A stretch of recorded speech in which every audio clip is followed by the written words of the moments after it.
വിജയ മാഷിന്റെ വാചകങ്ങൾ കൂട്ടിയാൻ ഉദ്ദേശിക്കുന്നു. കയറ് വലിയുമ്പോൾ മാത്രമേ പശുവിന് പാരതന്ത്ര്യത്തെക്കുറിച്ചുള്ള ബോധ്യമുണ്ടാവുകയുള്ളൂ. ആ കയറ് വലിയുന്നതുവരെ പശു വിശ്വസിക്കുന്നത് താനൊരു ജനാധിപത്യ വ്യവസ്ഥയിലാണ് എന്നാണ്. കേരളത്തിലെയും ഇന്ത്യയിലെയും പല ന്യൂനപക്ഷങ്ങളും വിശ്വസിച്ചുകൊണ്ടിരിക്കുന്നതും അങ്ങനെയാണ്. ഇന്ന് കേരളത്തിലെ ക്രിസ്ത്യൻ സഭകൾ തിരിച്ചറിയുന്നു. പലതുകൊണ്ടും പഠിക്കാതെ ഏറ്റവും ഒടുവിൽ അവരുടെ പ്രിയപ്പെട്ട 2 കന്യാസ്ത്രീകൾ തൊടുമ്പോൾ അവർ തിരിച്ചറിയുന്നു ഇതുവരെ തങ്ങൾ കണ്ടതെല്ലാം പൊയ് ആണ് എന്നുള്ളത്. പൊയ്മുഖങ്ങൾ ഏതൊക്കെ രൂപത്തിൽ വന്നു, ന്യൂനപക്ഷങ്ങളെ പല രീതിയിലല്ലേ പ്രീണിപ്പിക്കാൻ ശ്രമിച്ചത്. കേരളത്തിന്റെ അവസ്ഥയെക്കുറിച്ച്, കേരളത്തിൽ എങ്ങനെയാണ് BJPക്ക് ചുവടുറപ്പിക്കേണ്ടത് എന്നതിനെക്കുറിച്ചുള്ള ചർച്ചകൾ തുടങ്ങുന്നത് ഇന്നും ഇന്നലെയുമല്ല. 2004 തലങ്ങളൊരു നീക്കം നടത്തി ഏറെക്കുറെ വിജയകരമായി പൂർത്തിയാക്കി. പക്ഷേ അത് ഒരൊറ്റ മണ്ഡലത്തിൽ മാത്രമായിട്ട് ഒതുങ്ങി. IFDPയുടെ പ്രതിനിധിയായിട്ട് PC തോമസ് വരുന്നതോടുകൂടി NDAയിലേക്ക് ജയിച്ചു കയറുന്നതോടുകൂടിയാണ് കേരളത്തിൽ ആദ്യത്തെ ഒരു NDAയുടെ അക്കൗണ്ട് ഓപ്പൺ ചെയ്യുന്നത്. പക്ഷേ അത് താൽക്കാലികമായിട്ടുള്ള വിജയം മാത്രമായിരുന്നു. പിന്നീട് തുടർച്ചയായിട്ട് BJP താഴേക്ക് പോകുന്ന നില വന്നു. അതിനുശേഷം 2018 ആകുമ്പോഴേക്കും ഒരു കൂടിയാലോചന വരുന്നു. അവരുടെ മാതൃക എന്താണെന്ന് അറിയുമോ? നാഗാലാൻഡ് ആയിരുന്നു. നാഗാലാൻഡിൽ 80% ക്രിസ്ത്യൻ വിഭാഗത്തിനിടയ്ക്ക് 12 MLAമാരെ സൃഷ്ടിക്കാമെങ്കിൽ എന്തുകൊണ്ടാണ് കേവലം 20% മാത്രമുള്ള ക്രിസ്ത്യാനികൾ മാത്രമുള്ള കേരളത്തിൽ നിങ്ങൾക്ക് ഒരു MPയോ MLAയോ സൃഷ്ടിക്കാൻ കഴിയാത്തത്? ഇതായിരുന്നു അന്ന് BJPയുടെ ചോദ്യം. അന്ന് മുതൽ തുടങ്ങിയതാണ് എഞ്ചിനീയറിംഗ്. CP ചന്ദ്രശേഖരന്റെ നേതൃത്വത്തിൽ അന്ന് തമിഴ്നാടിന്റെ BJPയുടെ ചുമതലയുണ്ടായിരുന്ന പ്രഭാരി അന്ന് കേരളത്തിലേക്ക് വരുന്നു. ഈ ക്രിസ്ത്യൻ സഭകളെ കൂട്ടിയോജിപ്പിക്കാനുള്ള ശ്രമങ്ങൾ നടത്തുന്നു. അവിടെ നിന്ന് അങ്ങോട്ട് പിന്നീട് K. സുരേന്ദ്രനും മുരളീധര പക്ഷവും എല്ലാവരും കൂടി ചേർന്ന് നടത്തുന്ന തീവ്രമായ ശ്രമങ്ങൾ. അങ്ങനെ ക്രിസ്ത്യൻ ബെൽറ്റിലേക്ക് കടന്നു കയറാൻ BJP നടത്തിയ രാഷ്ട്രീയ നീക്കത്തിന്റെ വലിയ തിരിച്ചടിയാണ് ഇപ്പോൾ ദുർഗിൽ സംഭവിച്ചിരിക്കുന്നത്. എന്തെല്ലാം പറഞ്ഞു, എന്തെല്ലാം രീതിയിലാണ് മുസ്ലിം പക്ഷത്തിനെതിരായിട്ട് ഒരു വിഭാഗത്തെ നിർത്തിക്കൊണ്ട് ക്രിസ്ത്യൻ സമുദായത്തെ ചേർത്ത് പിടിച്ചുകൊണ്ട് BJP രാഷ്ട്രീയം കളിച്ചത്.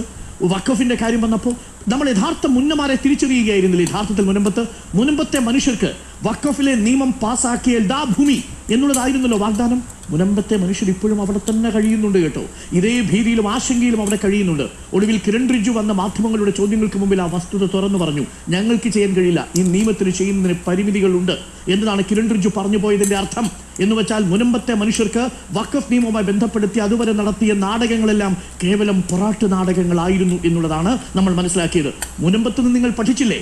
വഖഫ് നിയമവും ഭേദഗതിയുമായി വരുന്ന സമയത്ത് ഇവിടുത്തെ ക്രിസ്തീയ സഭകൾ ഒന്നടങ്കം പറഞ്ഞില്ലേ വഖഫ് നിയമത്തിന് ഭേദഗതിക്ക് അനുകൂലമായിട്ട് വോട്ട് രേഖപ്പെടുത്തണം, രാഷ്ട്രീയ നിലപാടെടുക്കണമെന്ന് പറഞ്ഞ് തെറ്റിദ്ധരിപ്പിക്കുന്ന രീതിയിൽ കേരളത്തിലെ BJP നേതൃത്വം ന്യൂനപക്ഷത്തെ കൊണ്ടുപോയി. നർക്കോട്ടിക് ജിഹാദും ലവ് ജിഹാദും ഇവിടെ ക്രിസ്ത്യൻ സഭകളിൽ നിന്ന് ഉയരത്തക്ക രീതിയിൽ അവരെ മസ്തിഷ്ക പ്രക്ഷാളനം നടത്തിയില്ലേ? ഒടുവിൽ അതൊന്നുകൊണ്ടും ഏൽക്കാതെ വന്നപ്പോൾ പിന്നീട് നേരിട്ട് ക്രിസ്ത്യൻ പ്രതിനിധിയിൽ നിന്നൊരു കേന്ദ്രമന്ത്രിയെ കൊണ്ടുവന്നു, ജോർജ് കുര്യൻ. ഇന്ന് ആ കേന്ദ്രമന്ത്രിയുടെ ഏറ്റവും നിസ്സഹായമായ പെർഫോമൻസ് ആണ് നമ്മൾ കണ്ടത്. എനിക്ക് കേന്ദ്രമന്ത്രിയായ ജോർജ് കുര്യനോട് പറയാനുള്ളത്, അങ്ങിനി ഹിന്ദി പഠിച്ചില്ലെങ്കിലും കുഴപ്പമില്ല, പക്ഷേ ഇവിടുത്തെ സാധാരണ മനുഷ്യരുടെ വികാരം അത് മനസ്സിലാക്കാൻ പഠിക്കണം. ചില സമയങ്ങളിൽ സൈലൻസ് ഈസ് ഗോൾഡൻ എന്നാണ്. അങ്ങേക്ക് ചുരുങ്ങിയ പക്ഷം വായ തുറക്കാമാതിരിക്കാമായിരുന്നു. പക്ഷെ ഇന്ന് 2 കന്യാസ്ത്രീകൾ ദുർഗിലെ ജയിലിൽ കഴിയുന്ന സമയത്ത് 53 കുറ്റവാളികൾക്കൊപ്പം ജയിലിൽ കഴിയുന്ന സമയത്ത് 2 മാലാഖമാർ അവിടെ അങ്ങനെ തടങ്കലിൽ കഴിയുന്ന സമയത്ത് ചിരിച്ചും ഉല്ലസിച്ചും പരിഹസിച്ചും പുച്ഛിച്ചും നടത്തിയ പ്രകടനമുണ്ടല്ലോ, അത് അത്യന്തം ഖേദകരമാണ്. അത് അത്യന്തം വഷളത്തരം നിറഞ്ഞ പ്രയോഗമാണെന്ന് പറയാതിരിക്കാൻ കഴിയില്ല. അതുകൊണ്ടാണ് ഇത് ആദ്യമായി ഈ ജനങ്ങൾ പ്രതികരിച്ചു തുടങ്ങിയത് നമ്മൾ കണ്ടു. എവിടെയാണെന്നറിയാമോ? തെരുവിലല്ല. മുതലപ്പുഴയിൽ ജോർജ് കുര്യൻ മന്ത്രി പങ്കെടുത്ത ചടങ്ങിൽ നിന്ന് ജോർജ് കുര്യൻ പ്രസംഗിക്കാൻ തുടങ്ങിയതോടുകൂടി ആളുകൾ ഓരോന്നായിട്ട് എഴുന്നേറ്റ് പോയി തുടങ്ങി. നിങ്ങൾ എത്ര കൊന്ത കൊടുത്താലും കുരിശു കൊടുത്താലും കേക്ക് കൊടുത്താലും ക്രിസ്ത്യൻ ന്യൂനപക്ഷത്തിലെ വിശ്വാസികൾക്ക് ഇന്ന് BJP നേതാവ് പറയുന്നതിൽ വിശ്വാസമില്ല എന്നതിന്റെ തെളിവാണ്. അതാണിന്ന് ഒരു കേന്ദ്രമന്ത്രി മാധ്യമങ്ങളുടെ മുന്നിൽ നടത്തിയ പ്രകടനം. എന്താണ് മാധ്യമങ്ങളോട് ചോദിക്കുന്നത്? ആനയൂട്ടിനെ കുറിച്ച് പഠിപ്പിക്കുകയാണ്. ക്രിസ്ത്യൻ സഭയിലെ 2 മാലാഖമാരായിരിക്കുന്ന 2 വയോധികരായിരിക്കുന്ന സിസ്റ്റർമാര് ജയിലിൽ തടങ്കലിൽ കഴിയുന്ന സമയത്ത് ആനയൂട്ടിനെ കുറിച്ച് പഠിപ്പിക്കുകയാണ് കേരളത്തിലെ ഒരു മന്ത്രി, ജോർജ് കുര്യൻ എന്ന് പറയുന്ന മന്ത്രി. മറ്റൊരു മന്ത്രിയെ കേൾക്കാനേ ഇല്ല. എവിടെയാണ് സുരേഷ് ഗോപി എന്നറിയില്ല. ഇനിയിപ്പോ നാളെ അമിത്ഷാ പറഞ്ഞതിന്റെ അടിസ്ഥാനത്തിൽ പാർലമെന്റിൽ പറഞ്ഞിട്ടുണ്ടോ ഈ വാചകം? ഈ വിഷയത്തിൽ സുരേഷ് ഗോപിയുടെ ഒരു ബൈറ്റ് കാണിച്ചു തരാമോ?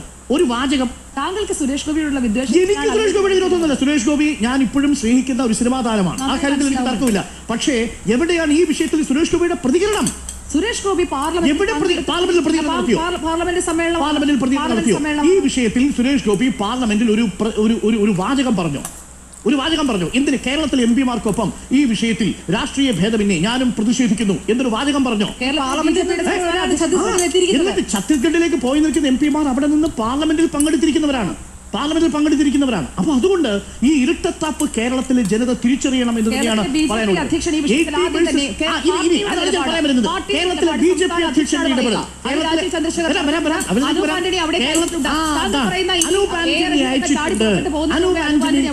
അനൂപ് ആന്റണിയെ അയച്ചിട്ടുണ്ട്. അല്പസമയം മുമ്പ് രാജീവ് ചന്ദ്രശേഖർ ഒരു ബൈറ്റ് കൊടുത്തിട്ടുണ്ട്. ഞങ്ങൾ ഈ വിഷയം അറിഞ്ഞ ഉടനെ അനൂപ് ആന്റണി അയച്ചു. അനൂപ് ആന്റണി ആദ്യത്തെ ദിവസം അവിടെ ചെന്നു. അനൂപ് ആന്റണി അവിടുത്തെ ഉപമുഖ്യമന്ത്രിയുടെ കയ്യിൽ നിന്നൊരു പൊന്നാട സ്വീകരിക്കുന്നു, ഒരു ഗിഫ്റ്റ് സ്വീകരിക്കുന്നു. 1 മണിക്കൂറിനുള്ളിൽ ജാമ്യം നിഷേധിച്ചു. അനൂപ് ആന്റണിക്ക് പൊന്നാട കിട്ടി. അനൂപ് ആന്റണിക്ക് സർക്കാരല്ലാതെ പിന്നെ ആരാണ് പ്രോസിക്യൂഷൻ കേസ് എടുത്തിരിക്കുന്നത്? പോലീസ് ആരുടേതാണ്? പോലീസിനെ കേരളത്തിലെ പോലെ പോലീസിനെ കുറിച്ച് പറയുമ്പോൾ കേരളത്തിലെ ഒരു കാര്യം. അപ്പൊ ചുരുക്കത്തിൽ അനൂപ് ആന്റണിക്ക് അവിടെ പോയി ഷോള് കിട്ടി, പക്ഷെ ജാമ്യം കിട്ടിയില്ല. കേന്ദ്ര ആഭ്യന്തരമന്ത്രിക്ക് എന്താണ് സംസ്ഥാനത്തിന്റെ പോലീസിംഗ് കാര്യം? ഇവിടെ പറ്റുന്നില്ല. ഈ രാജ്യത്ത് ഭരണഘടന എന്തെങ്കിലും ചെയ്യാൻ കഴിയുമോ എന്നാണ് പോയി ചോദിക്കുന്നത്. പക്ഷെ നോക്കൂ,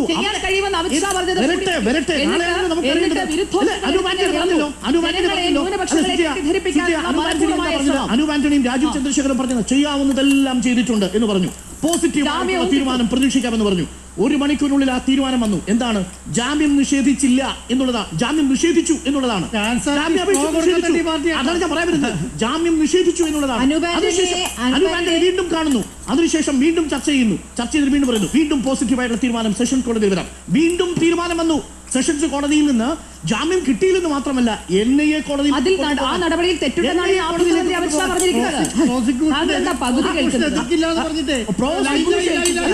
പ്രോസിക്യൂഷനാണ് ഇത് ആർഗ്യൂ ചെയ്യുന്നത്. ഇത് NIA കോടതി.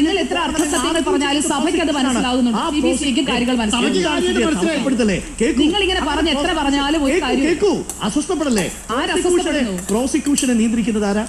അവിടുത്തെ പോലീസിനെ നിയന്ത്രിക്കുന്നത് ആരാ? എന്നിട്ട് ഹൈക്കോടതിയിൽ അതുകൊണ്ട് തന്നെയാണ് ജാമ്യാപേക്ഷ എതിർക്കില്ല എന്ന് പറയുന്നത്.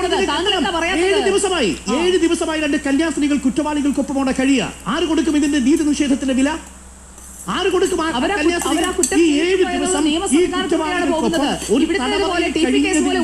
കഴിഞ്ഞതിന്റെ അനീതിയുടെ കോമ്പൻസേഷൻ ആര് കൊടുക്കും?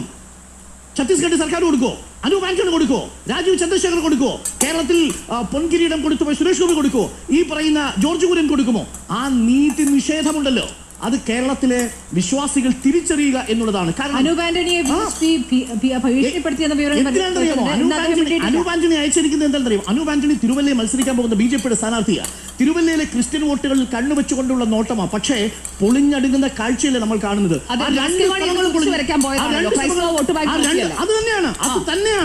അത് തന്നെയാണ് പാർട്ടിക്കുള്ളിൽ നിന്ന് നമ്മൾ ഇത് റിപ്പോർട്ട് ചെയ്തിട്ടുണ്ട്. പാർട്ടിക്കുള്ളിൽ ഈ അനൂപ് ആന്റണിയെ അയച്ചതിന്റെ പേരിൽ 2 അഭിപ്രായമുണ്ട്. ഇനി ആരാണ് അനൂപ് ആന്റണി? അനൂപ് ആന്റണിക്ക് എന്ത് എന്ത് ഔദ്യോഗിക സംവിധാനമാണ് ഉള്ളത്? അവിടെ പോയി നീതി നിഷേധം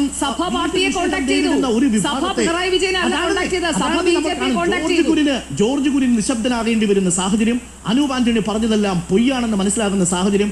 ഒടുവിൽ കേരളത്തിന്റെ BJPയുടെ അധ്യക്ഷൻ നിന്ന് വിറയ്ക്കുകയാണ്. ഒരു മറുപടിയുമില്ല. ജയിലിട്ടിട്ട് പൂട്ടിച്ച് താക്കോലെടുത്ത് കയ്യിൽ എന്നിട്ട് ഇത് ആരോട് ചോദിക്കണം?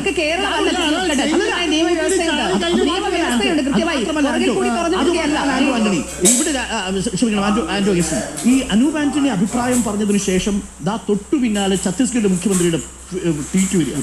അനൂപ് ആന്റണി പറഞ്ഞതിന് നേരെ ഓപ്പോസിറ്റ്. അതിനുശേഷം രാജീവ് ചന്ദ്രശേഖരന്റെ പ്രസ് മീറ്റ് വരിക. വീണ്ടും അടുത്ത പോസ്റ്റ് പോലീസ് ചെയ്യേണ്ടതേ ചെയ്യുന്നുള്ളൂ എന്നുള്ള പോസ്റ്റാണ് വരുന്നത്. ഇത് ആരെ വിശ്വസിക്കണം? അതാണ് ആർഗ്യുമെന്റ് കഴിഞ്ഞിട്ട് പുറത്തിറങ്ങിയിട്ട് അനൂപ് ആന്റണി പറയുന്നത് എല്ലാം ഞങ്ങളൊന്നും എതിർത്തിട്ടില്ല എന്ന് പറയുന്നത്.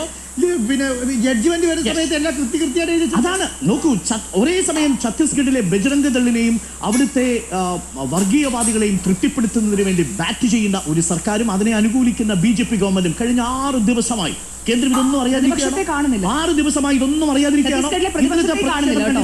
ഇന്നലത്തെ പ്രതിഷേധം കണ്ടില്ലേ? അത് തൊട്ട് മുമ്പ് ഛത്തീസ്ഗഡിലെ കോൺഗ്രസിന്റെ പ്രതിഷേധം കണ്ടില്ല കേട്ടോ. പൊടി പോലും ഇല്ല കണ്ടുപിടിക്കാൻ. നിങ്ങൾക്ക് ഛത്തീസ്ഗഡിലെ കോൺഗ്രസിന്റെ ഛത്തീസ്ഗഡാണ് സംസ്ഥാനം. കേരളത്തിൽ നിന്ന് പോയ ഛത്തീസ്ഗഡാണ് സംസ്ഥാനം. കേരളത്തിലെ വോട്ട് ബാങ്ക് രാഷ്ട്രീയമല്ല. ഛത്തീസ്ഗഡാണ് സംസ്ഥാനം. പോയ കേന്ദ്രമന്ത്രി place of occurrence Chhattisgarh, Durg, Narayanpur. ഛത്തീസ്ഗഡിലെ സർക്കാർ ആദ്യം പറയട്ടെ. കോൺഗ്രസിനെ പറഞ്ഞാൽ ഉടനെ സർക്കാർ പരിചയമില്ല. അതൊക്കെ കൈ വെച്ചാൽ സുജയ, ഛത്തീസ്ഗഡിലെ ഒരു വിഭാഗത്തിന് വേണ്ടി ഈ പറയുന്ന വർഗീയ കക്ഷികളായ വർഗീയ സംഘടനകളായ ബജരംഗ ദളിന്റെയും അവിടുത്തെ ഹിന്ദു ജാഗരൺ മഞ്ചിനും ഒക്കെ വേണ്ടിയിട്ട് ബാറ്റ് ചെയ്യുന്ന സർക്കാരും BJPയും ഒരു ഭാഗത്ത്. എന്നിട്ട് 7ാമത്തെ ദിവസമാകുമ്പോൾ കേരളത്തിലെ 20% വരുന്ന ക്രിസ്ത്യൻ വോട്ട് ബാങ്കിൽ കണ്ടുനട്ടിരിക്കുന്ന ഒരു ഇവിടുത്തെ സംസ്ഥാന നേതൃത്വത്തിന് വേണ്ടി ഇനി റോൾ ചേഞ്ച് ചെയ്യാൻ പോകുന്ന, ഇനി അടുത്ത വേഷം അണിയാൻ പോവുകയാണ്. അന്യൻ എന്ന സിനിമയിൽ വേഷമിടുന്നത് പോലെയാണ്. ഒരു വേഷം അത് ഛത്തീസ്ഗഡിന് വേണ്ടി. രണ്ടാമത്തെ വേഷം അതൊരു പുതിയ വെളിപ്പെടുത്തലാണ് കേട്ടോ. ജോസ് കെ മാണിയൊക്കെ നിഷ്കാമകർമ്മി. എന്താണ് ജോസ് കെ മാണി ചെയ്തത് കുറ്റം? ജോസ് കെ മാണി എന്താ ചെയ്തത്? അവരെ കണ്ടതോ? ജോർജ് കുര്യന് ഇവിടുത്തെ ക്രിസ്ത്യൻ സഭാവിശ്വാസികളോട് അല്പമെങ്കിലും എല്ലാവരും വോട്ട് ബാങ്ക് പൊളിറ്റിക്സ് ആണ് കളിക്കുന്നത്. BJP മാത്രം പറയാൻ ഇങ്ങനെ താങ്കളുടെ എനർജി വേസ്റ്റ് ചെയ്യേണ്ട. LDFും UDFും വോട്ട് ബാങ്ക് പൊളിറ്റിക്സ് ആണ്. ഞാനത് പറയട്ടെ, കോൺഗ്രസിൽ നിന്ന് അകന്നു പോയ ക്രൈസ്തവ വോട്ടുകൾ BJPയിൽ നിന്ന് തിരിച്ചു കൊണ്ടുവരണം. അതാണ്. നോക്കൂ, അപ്പൊ തരത്തിൽ ക്രിസ്ത്യൻ സഭകളോട് ഏതെങ്കിലും തരത്തിലുള്ള കമ്മിറ്റ്മെന്റ് ഉണ്ടായിരുന്നെങ്കിൽ ആ ജയിലിൽ കിടക്കുന്ന 2 കന്യാസ്ത്രീകളെ പോയി കാണുകയാണ് വേണ്ടിയിരുന്നത്. സുരേഷ് ഗോപി ഈ വിഷയത്തിൽ ഛത്തീസ്ഗഡ് സർക്കാരിനോട് വിയോജിക്കുന്നു എന്നതിന്റെ പേരിൽ ഒരു പ്ലക്കാർഡ് പിടിച്ച് ഒന്ന് പ്രതിഷേധിക്കുകയാണ് വേണ്ടത്. 6 ഗ്രാമിന്റെ സ്വർണ്ണമൊന്നും വേണ്ട, പക്ഷേ നല്ല ഉരുക്കുള്ളൊരു മനസ്സ് വേണമായിരുന്നു. ഈ പറയുന്ന മാലാഖമാർക്കൊപ്പം നിൽക്കാൻ കഴിയുന്ന ഒരു മനസ്സ് വേണമായിരുന്നു. അത് ചെയ്തില്ലെന്ന് മാത്രമല്ല, ആ നിശബ്ദത കൊണ്ട് ഒരു അനീതിയെ ന്യായീകരിച്ചു എന്നുള്ളതാണ് സുരേഷ് ഗോപി ചെയ്ത തെറ്റ്. ജോർജ് കുര്യൻ ചെയ്ത തെറ്റോ വാക്കുകളും ഒപ്പം തന്നെ ശരീരഭാഷയും ചിരിയും പരിഹാസവും കൊണ്ട് ആ കന്യാസ്ത്രീകളെ ആക്ഷേപിക്കുന്നതാണ് നമ്മൾ കണ്ടത്. അത് 2 കാഴ്ചകളും യഥാർത്ഥത്തിൽ ഇന്ന് കേരളത്തിലെ ക്രിസ്ത്യൻ സഭാവിശ്വാസികൾ തിരിച്ചറിയുന്നുണ്ട്, കേരളത്തിന്റെ പൊതുസമൂഹം തിരിച്ചറിയുന്നുണ്ട് എന്നുള്ളതാണ്. മാനായും മാരീചനായും വരും എന്ന് പറഞ്ഞതുപോലെ 80-20 എന്ന പ്രയോഗം നടത്തിയ മുഖ്യമന്ത്രിയുടെ പേര് യോഗി ആദിത്യനാഥാണ്. 80-20 തമ്മിലാണ് മത്സരം എന്ന് പറഞ്ഞത്. ഞങ്ങളും നിങ്ങളും എന്ന് പറഞ്ഞത് ഉത്തർപ്രദേശിലെ സർക്കാരാണെങ്കിൽ ഇവിടെ 20% വേണ്ടിയുള്ള BJP വഖഫിലൂടെ കൊണ്ടുവന്ന ജിഹാദിലൂടെ കൊണ്ടുവന്ന ഒരു വലിയ നീക്കം പൊളിഞ്ഞ് പാളീസായതിന്റെ അമ്പരപ്പിലും പരിഭ്രാന്തിയിലുമാണ് കേരളത്തിലെ BJP നേതൃത്വം.